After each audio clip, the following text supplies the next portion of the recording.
بسم اللہ الرحمن الرحیم۔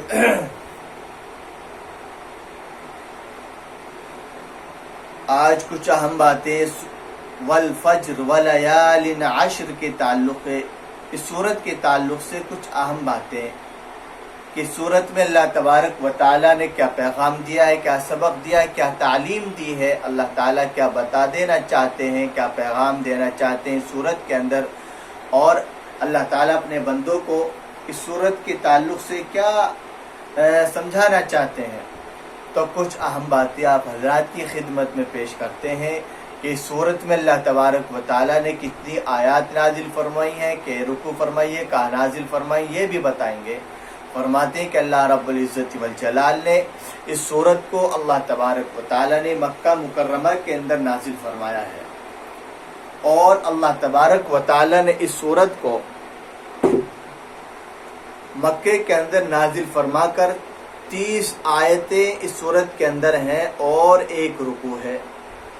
اس صورت کی تفسیر میں مفسرین حضرات یہ فرماتے ہیں کہ صورت کے شروع میں اللہ رب العزت نے قسمیں کھائی ہیں، ذوالحجہ کی، فجر کی، 10 راتوں کی۔ اس سے مراد ذوالحجہ کی پہلی 10 راتیں ہیں، جفت اور طاق کی۔ جفت سے مراد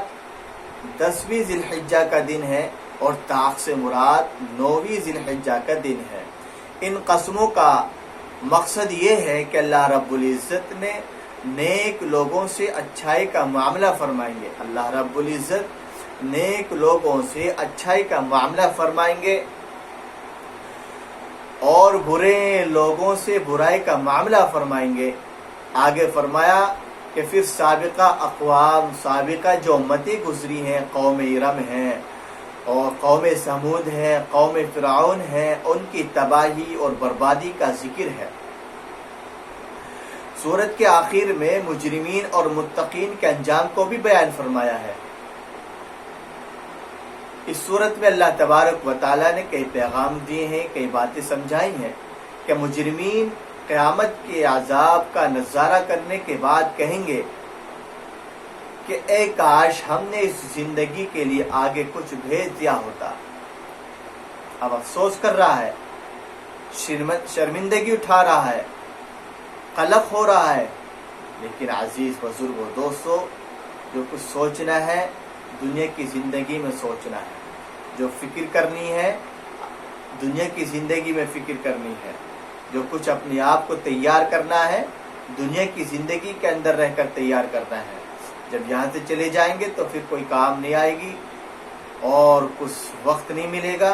یہ تو اللہ کی جانب سے بڑا انعام ہے کہ اللہ تعالیٰ نے ہم سب کو عقل سلیم سے نواز رکھا ہے، اور بہت سو کو اللہ تعالیٰ نے یہ بھی نہیں عطا فرمائی ہے، یہ نعمت سے بھی نہیں نوازا ہے، اس لیے اللہ کا شکر کرے۔ آگے فرمایا کہ نفس مطمئنہ سے کہا جائے گا، نفس مطمئنہ سے کہا جائے گا کہ اپنے پروردگار کی طرف آ جا، یعنی کہ اپنے پروردگار کی طرف آ جا، تو اللہ تعالیٰ سے راضی ہو، تو اللہ تعالیٰ سے راضی ہو، وہ تجھ سے راضی، اور ان سے کہا جائے گا کہ جنت میں داخل ہو جائیں۔ کتنا اچھا پیغام ہے، کتنی اچھی تعلیم ہے، کتنا شفاف اور صاف ستھرا پیغام ہے اللہ کی جانب سے کہ اللہ تبارک و تعالی نفس مطمئنہ سے کہا جائے گا، انسان سے کہا جائے گا، جان سے کہا جائے گا کہ اس پروردگار کی طرف آ جا، تو اللہ تبارک و تعالی کی طرف سے راضی،